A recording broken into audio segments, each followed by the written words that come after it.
इस वीडियो को देखते वक्त एक बात याद रखना, डोपामिन खुशी का केमिकल नहीं होता।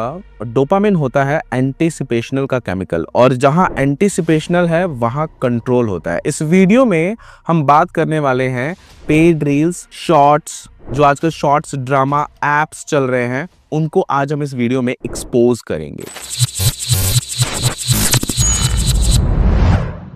हमारे ब्रेन का सबसे पावरफुल सिस्टम होता है रिवॉर्ड प्रेडिक्शन सिस्टम।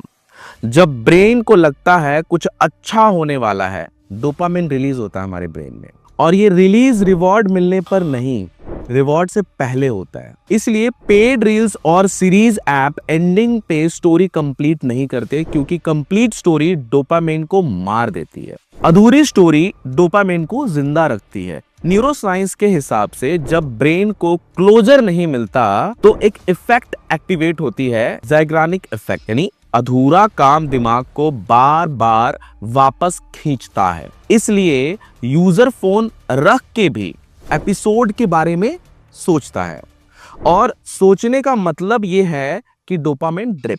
अब सुनो डोपामिन ड्रिप लूप का स्ट्रक्चर। इसे बोलते हैं डोपामिन लूप।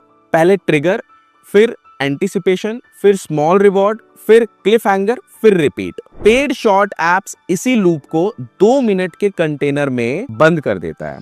जैसे ट्रिगर होता है थंबनेल, एंटीसिपेशन होता है आगे क्या होगा, स्मॉल रिवॉर्ड मिलता है सीन या डायलॉग देख के, और क्लिफ हैंगर पे ब्रेन चिल्लाता है अभी मत रोको, यानी कि जब वो रील एंड होने वाला होता है उसके बाद रुक के फिर आपको अंदर से क्यूरियोसिटी होती है कि भाई मेरे को यहाँ पे दूसरा रील चाहिए, देखना है। यही पेमेंट आता है इन एप्स ओनर को, और पेमेंट के टाइम पे डोपामिन और ज्यादा रिलीज होता है, क्योंकि ब्रेन को लगता है मैं कंट्रोल में हूं।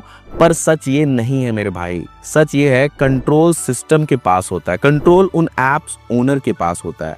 और ये सिर्फ हैबिट नहीं बनती, ये कंपल्शन बनती है। एमआरआई स्टडीज दिखाती है कि जब लोग क्लिफ हैंगर कंटेंट देखते हैं तो ब्रेन का प्रीफ्रंटल कॉर्टेक्स, यानी कि जो लॉजिक और कंट्रोल का सेंटर होता है, वो वीक हो जाता है, और लिम्बिक सिस्टम, जो कि इमोशन का सेंटर होता है, वो डोमिनेंट हो जाता है। इसका मतलब यूजर लॉजिकल डिसीजन नहीं ले रहा है, वो इमोशनल ऑटो पायलट पे है। इसलिए रात के टाइम सबसे प्रॉफिटेबल होता है इन एप्स के लिए, मतलब रात का जो टाइम होता है इन एप्स के लिए बहुत ज्यादा प्रॉफिटेबल होता है।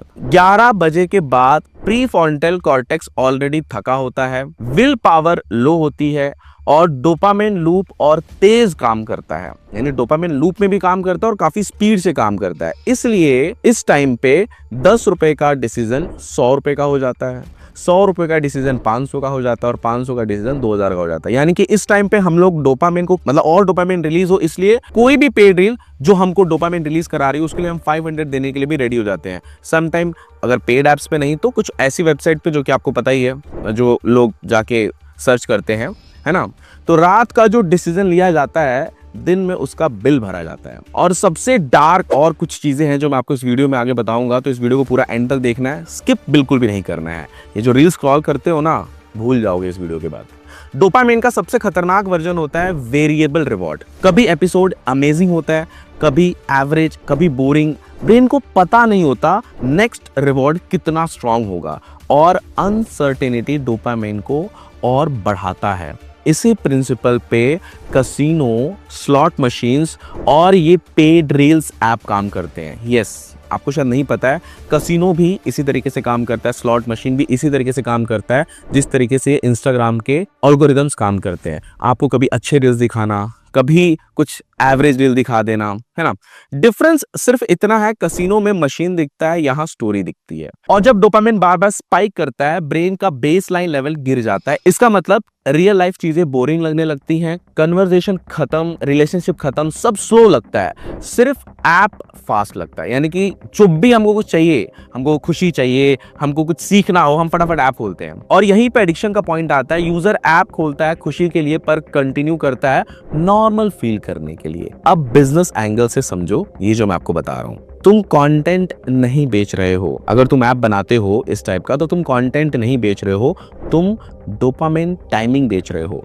तुम कहानी नहीं लिख रहे, तुम न्यूरल पैटर्न डिजाइन कर रहे हो। इसीलिए टॉप पेड एप्लीकेशंस जो होते हैं ना, वो राइटर्स से ज्यादा रिटेंशन एनालिस्ट हायर करते हैं ताकि यूजर्स का रिटेंशन कैसे ले सके। ऐसे एनालिस्ट, ऐसी भी जॉब होती है भाई साहब, इनको हायर किया जाता है ताकि हर सेकंड को मेजर किया जाए कि जो यूजर है वो कहां पे कंटेंट ड्रॉप करेगा और उसका डोपामिन कब ज्यादा रिलीज होगा, कहां से पेमेंट बनेगा, कहां से पेमेंट आएगा, कहां पे डोपामिन पीक हुआ। और अब एक और सच आपको बताता हूं, ये सिस्टम इलीगल नहीं है क्योंकि ब्रेन का कॉन्सेप्ट होता है यूजर खुद टैप करता है, पर टैप करने के वक्त डिसीजन फ्री नहीं होता, केमिकली इन्फ्लुएंस्ड होता है। क्योंकि देखो क्या होता है, जब आप इस टाइप के रील्स या फिर इस टाइप के कंटेंट देख रहे होते हो, आप एप्स के कंट्रोल में होते हो। और इसको लाइटली मत लेना, जो तुम्हें लगता है तुम चूज कर रहे हो, अक्सर वही चूज किया जा चुका होता है तुम्हारे लिए कि तुम उसको ही वॉच करोगे। अब तुम्हारे पास क्लैरिटी है इस वीडियो को देखने के बाद, या तो तुम डोपामिन का कंज्यूमर रहोगे या डोपामिन का आर्किटेक्ट बनाओगे। चॉइस तुम्हारी है। वैसे इस टाइप का एप्लीकेशन बनाने के लिए कोई बहुत ज्यादा खर्चा नहीं लगता। इस टाइप का एप्लीकेशन देखो, आज से अगर आप 6-7 साल 8 साल पहले जाओगे तो लोग टीवी एपिसोड्स वगैरह बहुत वॉच करते थे, सीरियल्स बहुत ज्यादा चलती थी। लेकिन जब से ये इंटरनेट फ्री हुआ है, इंस्टाग्राम पे रील्स, और जब से ये टिकटॉक ने ये हमको स्क्रॉलिंग की आदत लगा दी, तब से रील्स की इतनी एडिक्शन है कि एक यूजर एवरेज पूरे दिन भर में 3 से 4 घंटे इन रील्स पे अपना स्पेंड कर देता है। तो ये एडिक्शन, वो दारू का नशा, सिगरेट का नशा, कसीनो का, जुए के नशा से कहीं ज्यादा ये एडिक्शन है। खैर, पर ये एडिक्शन है भी तो लीगल। तो इस टाइप के ऐप्स पे रेवेन्यू भी बहुत ज्यादा बनता है। हालांकि अगर आप इस टाइप के ऐप्स का रेवेन्यू जानना चाहते हो या इस टाइप के एप्लीकेशन पे और वीडियोस चाहते हो तो मुझे कमेंट करके पार्ट 2 लिख देना, मैं इसका पार्ट 2 भी बनाऊंगा। वैसे इस टाइप का ऐप डेवलप अगर कराना चाहते हो, क्योंकि मार्केट बहुत बड़ा है, इसके बिजनेस पॉइंट ऑफ व्यू पे मैं पार्ट 2 में बात करूंगा, लेकिन ये मार्केट बहुत बड़ा है। इस टाइप के ऐप से रिलेटेड अगर आपको जानना है तो आप हमारी टीम को कॉल कर सकते हो, नीचे डिस्क्रिप्शन बॉक्स पर कॉन्टैक्ट नंबर दिया हुआ है। इससे रिलेटेड और डिटेलिंग समझना है तो आप मेरी कंसल्टेशन भी बुक कर सकते हो scratch2success.com पे जाके, जहां पे मैं आपके लिए हमेशा अवेलेबल हूं। थैंक यू दोस्तों, मिलते हैं नेक्स्ट वीडियो में।